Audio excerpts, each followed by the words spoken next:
Hello மக்களே, வணக்கம். Welcome back to the channel. எல்லாரும் எப்படி இருக்கீங்க? ரொம்ப நல்லா இருக்கீங்க அப்படின்னு நம்புறேன். நம்மக்கிட்ட இருக்கக்கூடிய ரோஜா செடிகள்லாம் வந்துட்டு ஒரு மாசமா கண்டினியூஸாக நிறைய பூக்கள் வந்து பூத்தாச்சுங்க. ஸோ பூத்து இப்போ ஓயிற டைமில் இந்த மாதத்துக்கான உரங்கள் பராமரிப்பு வந்து என்ன மாதிரியான உரங்கள் வந்து கொடுக்க போகிறேன் அப்படின்றது தான் இன்னைக்கான வீடியோ. ஸோ நம்மக்கிட்ட வந்துட்டு ஒரு 6 மாசமா வந்துட்டு ஒரு பன்னீர் ரோஜா செடி வந்து பெருசாக பூக்காமையே இருந்துச்சு அப்படின்ற மாதிரி ஒரு வீடியோ போட்டிருந்தேன் இல்லையா? ஸோ அதில் அப்போ வந்துட்டு ஒரு உரம் வந்து ஃபாலோ பண்ணியிருந்தாங்க. அந்த உரம் வந்துட்டு கொடுத்ததுக்கு அப்புறமா இந்த ஒரு மாசமா நல்லா கண்டினியூஸா கிட்டத்தட்ட ஒரு 6-7 பூக்கள் மேல வந்து பூத்துச்சு. இப்பவும் மறுபடியும் வந்துட்டு மொட்டுக்கள் இருக்கு. ஸோ பூத்து கொஞ்சம் ரெஸ்ட் எடுக்கிற டைம்ல இப்போ இந்த மாசத்துக்கு நம்ம கொஞ்சம் உரங்கள் கொடுத்துட்டோம் அப்படின்னா மறுபடியும் ஒரு வாரத்துல அது வந்து நிறைய மறுபடியும் பூக்கள் வைக்க ஆரம்பிச்சிடும். ஸோ இது மட்டும் இல்லாம நம்ம அந்த போன வாரத்துல வாங்கின ரோஜா செடிகள், அதுக்கப்புறமா நடவு பண்ண ரோஜா செடிகள் எல்லாமே வந்துட்டு ஓரளவுக்கு வேர் பிடிச்சி நிறைய துளிர்கள் வைக்க ஆரம்பிச்சிருச்சு. இந்த டைம்ல நம்ம வந்துட்டு திட உரம் பிளஸ் வந்துட்டு லிக்விட் ஃபர்டிலைசர் ரெண்டுமே வந்து கொடுக்க போறோம். ஸோ என்னென்ன மாதிரி நான் ஃபாலோ பண்றேன் அப்படிங்கிறத இந்த வீடியோல ஷேர் பண்ண போறேன். நம்ம கிட்ட பாத்துட்டீங்கன்னா மாடித்தோட்டத்துக்கு தேவையான அனைத்து பொருட்களுமே அவைலபிளா இருக்குங்க. Grow bags, seeds, bio fertilizers, drain cell mat எல்லாமே இருக்கு. வேணுங்கிறவங்க வாட்ஸ்அப் பண்ணுங்க. கொரியர் அண்ட் பார்சல் சர்வீஸ் மூலமா அனுப்பி வச்சுட்டு இருக்கோம். கோயம்புத்தூர்ல இருக்கீங்க அப்படின்னா டெலிவரி அவைலபிளா இருக்கு. டெலிவரி காஸ்ட் வந்து எக்ஸ்ட்ரா வரும். ரோஜா செடி வளர்க்குறது அப்படிங்கிறது வந்துட்டு நிறைய பேருக்கு ரொம்ப பிடிச்ச ஒரு ஹாபிங்க. ஒரு சிலருக்கு வந்துட்டு பெருசாக எஃபர்ட்டே போடல அப்படின்னாலும் நிறைய பூக்கள் பூத்துட்டே இருக்கும். ஒரு சிலருக்கு, அதாவது என்ன மாதிரியான சிலருக்கு பார்த்தீங்கன்னா, எவ்வளோ எஃபர்ட் போட்டாலும் நிறைய உரங்கள் கொடுப்போம், ரொம்ப பார்த்து பார்த்து மண்கலவையெல்லாம் தயார் பண்ணி வச்சாலுமே பெருசாக வந்து சக்ஸஸ்ஃபுல்லாக வரது கிடையாது. என்ன இஷ்யூ, என்ன ப்ராப்ளம் அப்படின்னு நம்ம யோசிச்சோம்னா, ஒரு சில உரங்கள் வந்துட்டு நம்ம கரெக்டாக ஃபாலோ பண்ணாமல் இருக்கிறது தான் பிரச்சனையாக இருக்கும். நம்ம நிறைய உரங்கள் போடுவோம், ஆனால் அதுக்கு தேவையான முக்கியமான 1-2 உரங்கள் வந்து நம்ம விட்டுறனால பெருசாக வந்து இந்த செடி வந்து வளர்றதில்ல, பூக்கள் வைக்கிறது இல்லை. ஸோ அந்த மாதிரியான உரங்கள் வந்துட்டு நான் இப்போதான் வந்துட்டு கரெக்டாக ரியலைஸ் பண்ணி ஒரு மாதத்துக்கு முன்னாடி கொடுத்து பார்த்தா ரொம்ப நல்ல ரிசல்ட் கிடைச்சிது. ஸோ அதே தான் இந்த மாதத்துக்கான உரமாகவும் நம்ம வந்து ஃபாலோ பண்ண போகிறோம். ரோஜா செடி அப்படின்னாலே வாரத்துக்கு ஒரு பூவாவது பூத்துச்சு அப்படின்னா தான் நமக்கும் வளர்க்குறக்கு ரொம்ப இன்ட்ரெஸ்டிங்காகவும் இருக்கும். அதே மாதிரி நமக்கு தினமும் பூக்கள் கிடைக்குது அப்படின்ற ஒரு சந்தோஷமும் இருக்கும். இந்த மாதிரி நிறைய ரோஜா செடிகள் இல்லை அப்படின்னா கூட அளவா ஒரு 4-5 செடிகள் வச்சிருக்கீங்க, அது வந்து ரெகுலரா நமக்கு பூக்கணும் அப்படின்னா ஒரு சில விஷயங்கள் வந்து நம்ம பண்ணணுங்க. நான் போன வாரத்துல வாங்கின ஒரு ரோஜா செடி, அந்த ஒரு கனகாம்பர கலர் வரக்கூடிய ரோஜா செடி வந்துட்டு இன்னைக்கு தான் நடவு பண்ண போறேன். ஸோ இதுக்கு மண் கலவை பார்த்துட்டீங்க அப்படின்னா நான் வந்து போன வாரத்துல இந்த வாரம் ஒரு ஒரு வீடியோ கூட போட்டிருப்பேன், அந்த உயிரினம் கலக்கிற மாதிரியான ஒரு வீடியோ. ஸோ அதுல நான் ரெடி பண்ணி வச்சிருக்கக்கூடிய மண்கலவை தான் யூஸ் பண்றேன். ஸோ இதுக்கு பார்த்துட்டீங்க அப்படின்னா அந்த செடியோட சைஸ் வந்து ரொம்ப முக்கியம். ஸோ செடியோட சைஸுக்கு ஈக்குவலான பேக் வந்து எடுக்கணுங்க. நம்ம வந்து நர்சரியிலேருந்து வாங்கிட்டு வரும்போது ஒரு 5 லிட்டர் கவரில் வந்து போட்டு கொடுப்பாங்க. ஸோ அது வந்துட்டு ஒரு 120 ரூபா 150 ரூபா அந்த அந்த ரேஞ்சில் வந்து இருக்கும். ஸோ ஒரு சில அந்த வெரைட்டிக்கு தகுந்த மாதிரி அதுக்கான ப்ரைஸ் அப்படிங்கிறது மாறும். ஸோ நீங்கள் என்ன மாதிரியான வெரைட்டி வாங்கியிருந்தாலும் சரி, என்ன செடி என்ன ப்ரீடாக இருந்தாலும் பிரச்சனை கிடையாதுங்க. அந்த செடியோட ஹைட் ஃபஸ்ட்டு நோட் பண்ணிக்கோங்க.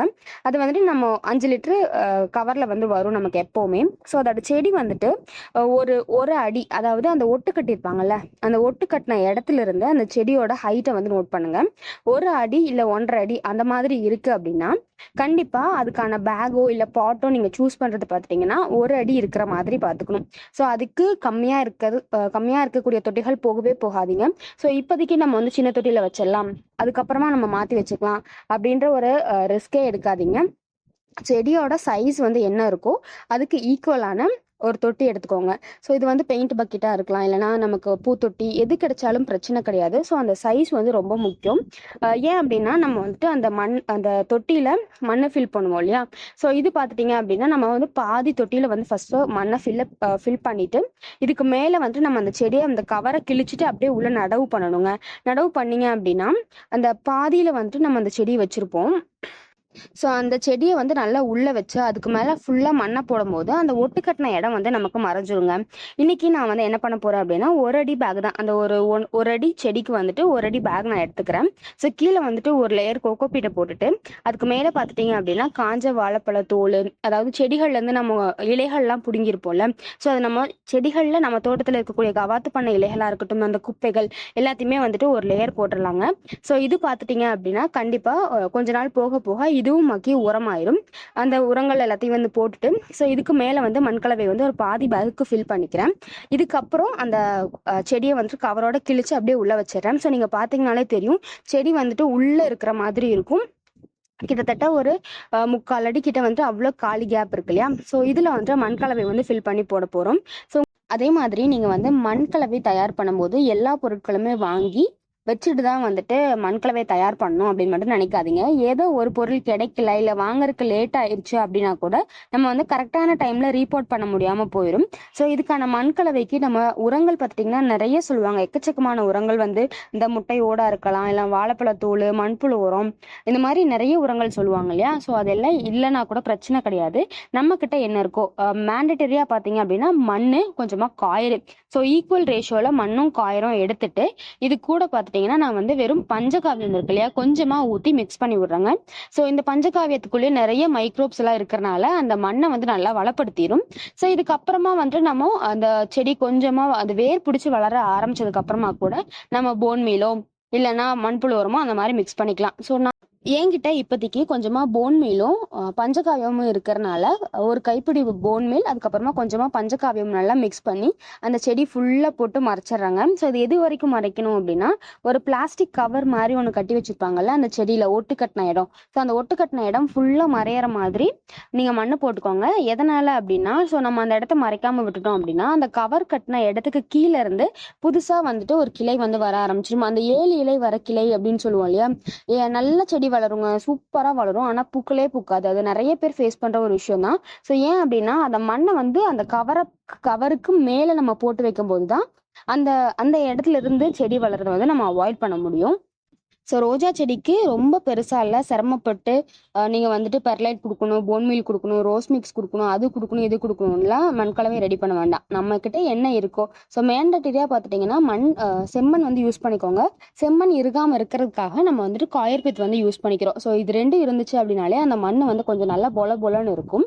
ஸோ நீங்க ரோஜா செடி அப்படின்னா நல்ல மண்ணில் தான் வளரும், மண்ணு தான் போடணும் அப்படின்னு போட்டிங்க அப்படின்னா ஒரு நாள் இல்லை 2 நாள் நம்ம தண்ணி ஊற்றலாம் அப்படின்னா கூட அந்த மண் வந்து இறுகிரும். அதே மாதிரி ஒரு 3 மாசம் இல்லை 6 மாசம் அதே மண்ணில் அந்த செடி இருக்கும்போது என்ன ஆகுது அப்படின்னா அந்த மண்ணுமே வந்துட்டு ரொம்ப இறுகி போயிடுது. நம்ம என்னதான் உரங்கள் லிக்விட் ஃபர்டிலைசர்ஸ்லாம் கொடுத்தாலுமே அந்த மண் ரொம்ப இறுக்கமா இருக்குங்க. ஸோ நம்மளுடைய மண்ணும் அந்த பன்னீர் ரோஜா செடியுமே வந்து அந்த மாதிரி வெறும் மண்ணில் போட்ட மண்கலவை தான் ரொம்ப இறுகி போச்சு. இதுக்கு வந்து ஃபுல்லாக தண்ணி ஊற்றி விட்டுட்டு நல்லா கிளறி விட்டுட்டேங்க. பக்கத்தில் என்ன மாதிரியான களை செடிகளும் இல்லாத மாதிரி பார்த்துக்கோங்க. அது வந்து கீரையா இருக்கட்டும், உங்களுக்கு ஏதாவது கத்திரி செடி அந்த மாதிரி எது போட்டாலுமே அந்த மாதிரியான எக்ஸ்ட்ரா செடிகள் வந்து வைக்காதீங்க. ரோஜா செடி வைக்கிறீங்க அப்படின்னா அந்த தொட்டிலோ இல்லை பேக்ல ரோஜா செடி மட்டுமே இருக்கிற மாதிரி நீங்க பாத்துக்கோங்க. ஸோ அந்த மண்ணை ஃபுல்லா நல்லா கிளறி விட்டுட்டு ஒரு கைப்பிடி வந்துட்டு போன் மீல் போடுறேன். ஸோ இது வந்துட்டு இந்த செடிக்கு மட்டும்தான். ஸோ போன மாசம் நம்ம வந்து போன் மீல் கொடுத்துருந்தோம். அதுக்கப்புறம் ஒரு 15 நாளுக்கு அப்புறம் நம்ம ஒரு லிக்விட் ஃபர்டிலைசர் கொடுக்குறோம். பெருசா ரோஜா செடிகளை பொறுத்தளவுல பெருசா கவனிக்கணும், நிறைய உரங்கள் கொடுக்கணும் அப்படின்ற அவசியம் கிடையாது. உரங்கள் கொடுக்கணும், அதுக்கு தேவையான அளவு இருந்தாலே போதுமானதா இருக்கும். அதே மாதிரி நீங்க ரோஜா செடி வைக்கிறீங்க அப்படின்னா இந்த பூத்த அந்த பழைய கிளைகள் அது எல்லாத்தையுமே வந்து ஃபுல்லா ட்ரிம் பண்ணி விட்டுருங்க. ஸோ இன்னைக்கு நீங்க உரம் கொடுக்குறீங்க அப்படின்னா முதல்ல அந்த 7 இலை இருக்கா அப்படின்றத பார்த்துட்டு அதை ரிமூவ் பண்ணுங்க. அது இல்லாம பூத்த இடத்துல இருந்த ஒரு குச்சி மட்டும் தனியா போகும். ஸோ அந்த மாதிரியான குச்சிகளை வந்து நல்லா கட் பண்ணி எடுத்துட்டு ஸோ அந்த குச்சி இடத்துல காயாம இருக்கிறதுக்காக அந்த இது மாதிரி வரும் இல்லையா. ஸோ அந்த குச்சியில் நல்லா காஞ்ச மாதிரி வரும். ஸோ அதை வந்து அவாய்ட் பண்றதுக்கு ஒரு பிளாஸ்டிக் கவரோ நம்ம வந்து அந்த ஜிப்லாக் கவர்லாம் வரும் இல்லையா. நம்ம ஏதாவது வாங்கணும் அப்படின்னா சின்ன சின்ன ஜிப்லாக் கவர் வரும். இந்த விதைகள்லாம் வாங்கணும் அப்படின்னா அந்த கவரை வந்துட்டு நீங்க போட்டு லைட்டா அந்த இடத்துல ப்ரெஸ் பண்ணீங்க அப்படின்னா அது வந்து லாக் மாதிரி ஆயிரும். ஸோ இது இல்லை, இதில் வந்து என்கிட்ட இல்லை அப்படிங்கும்போது நார்மலாக ஒரு கவரை போட்டு நீங்க வந்து நூலை மட்டும் சுத்தி விட்டீங்கனாலே போதும். அந்த இடம் வந்து கருகி போகாம உங்களுக்கு வந்து அந்த செடி வந்து அந்த சைட்ல இருந்து வாடி போகாம இருக்கும். ஸோ இப்போ நீங்கள் வந்து செடிகளுக்கு போன் மீல் கொடுக்குறீங்க இன்னைக்கு அப்படின்னா ஒரு 15 நாள் கழிச்சுங்க, கரெக்டாக ஒரு 2 வாரம் கழிச்சு மீன் அமிலம் இருக்கு இல்லையா. ஸோ 1 லிட்டர் தண்ணிக்கு ஒரு 5 ml போல மிக்ஸ் பண்ணி செடிகளுக்கு ஊற்றி விடுங்க. இதுவே வந்துட்டு இந்த மாசத்துக்கான செடிகள் பூக்கள் நிறைய பூக்கள் வைக்கிறதுக்கு போதுமானதாக இருக்கும். நம்ம வந்துட்டு இப்போதான் ஒரு சில செடிகள்லாம் வந்துட்டு இப்போதான் ரீசெண்டாக வந்து ரீபோர்ட் பண்ணியிருக்கோம். இப்போதான் புது மண்கலவை அப்படிங்கறனால இந்த செடிகளுக்கு வந்து நான் வந்து வெறும் மீன் அமிலம் மட்டுமே கொடுக்குறேன். ஸோ ஒரு 15 நாளுக்கு அப்புறம் கூட நம்ம வந்துட்டு கொஞ்சமா போன் மீல் ஒரு கைப்பிடி அளவுக்கு கொடுத்துக்கலாம். அந்த செடியோட சைஸை பொறுத்து ஒரு கைப்பிடியோ இல்லை 1 ஸ்பூன் 2 ஸ்பூன் அப்படிங்கிற மாதிரி கொடுத்துக்கலாங்க. நம்ம ரோஜா செடி வளர்க்குறதுக்கு பெருசா வந்துட்டு நம்ம எஃபர்ட் போடணும்னு இல்லை. ஸோ ஒரு 2-3 உரங்கள் தான். இந்த உரங்களை ரெகுலராக ஃபாலோ பண்ணிட்டு வந்தாலே போதும். செடிகள் ரொம்ப சூப்பரா ரொம்ப நிறைய பூக்கள் வந்து பூக்கும். ஸோ இது 2 இல்லாம நம்ம வீட்டில் செய்யக்கூடிய ஹோம்மேட் ஃபர்டிலைசர் அப்படின்னு பார்த்துட்டிங்கன்னா இந்த வாழைப்பூவை வந்துட்டு நம்ம ஒரு ஃபர்டிலைசர் பண்ணியிருந்தோம்ல. ஸோ வாழைப்பூவோ இல்லைன்னா அந்த அந்த கடையில் வாங்காமல் வீட்டில் செய்கிற மாதிரியான உரங்கள் இருக்கா அப்படின்னா இந்த வாழைப்பூ கரைசல் வந்து கொடுக்கலாம். ஸோ வாழைப்பூவோட அந்த வேஸ்ட் அதெல்லாமே வந்துட்டு குட்டி குட்டியாக கட் பண்ணிவிட்டு தண்ணியில் போட்டு ஒரு 3 நாள் வந்து நிழல் பாங்கான இடத்துல வச்சிட்டிங்க அப்படின்னா 3ஆவது நாள் நல்ல ஃபோர்மெண்ட் ஆகி நல்ல ஒரு புளிச்சு ஸ்மெல்லோட இருக்கும். ஸோ அதை வந்து செடிகளுக்கு கொடுக்கும்போது நிறைய தளிர்கள் வைக்குது, நிறைய பூக்கள் வைக்க ஆரம்பிச்சிருக்குங்க. இது இல்லாமல் நம்ம வந்துட்டு திட உரம் அப்படின்னு பார்த்தோம்னா தொழு உரம் கொடுக்கலாம். ஸோ இது ரெண்டுலையுமே வந்துட்டு என்பிகே ரொம்ப அதிகமாக இருக்குது. நமக்கு இல்லை நான் கடையில் வாங்கி நான் வச்சுக்கிறேன், இதெல்லாம் ரெடி பண்ணுறதுக்கு டைம் இல்லை அப்படின்னா நீங்கள் வந்து போன் மீலும் மீனமுள்ளமும் வந்துட்டு 15 நாளுக்கு ஒரு தடவை கொடுக்கலாம். ஸோ 1ஆம் தேதி நீங்கள் வந்துட்டு போன்மீல் கொடுக்குறீங்க அப்படின்னா அடுத்த 16ஆம் தேதி, ஸோ இந்த 1ஆம் தேதி கொடுக்குறீங்க அப்படின்னா வர 16ஆம் தேதி நீங்கள் வந்துட்டு இது கொடுக்கலாம். மீனமுள்ளம் கொடுத்தீங்க அப்படின்னாலே நிறைய பூக்கள் பூக்குது, நல்ல ரிசல்ட்டும் கிடைக்குதுங்க. ஸோ இந்த வீடியோ யூஸ்ஃபுல்லாக இருக்கும்னு நினைக்கிறேன். வீடியோ பிடிச்சிருக்கு அப்படின்னா லைக் பண்ணிக்கோங்க. தேங்க்யூ.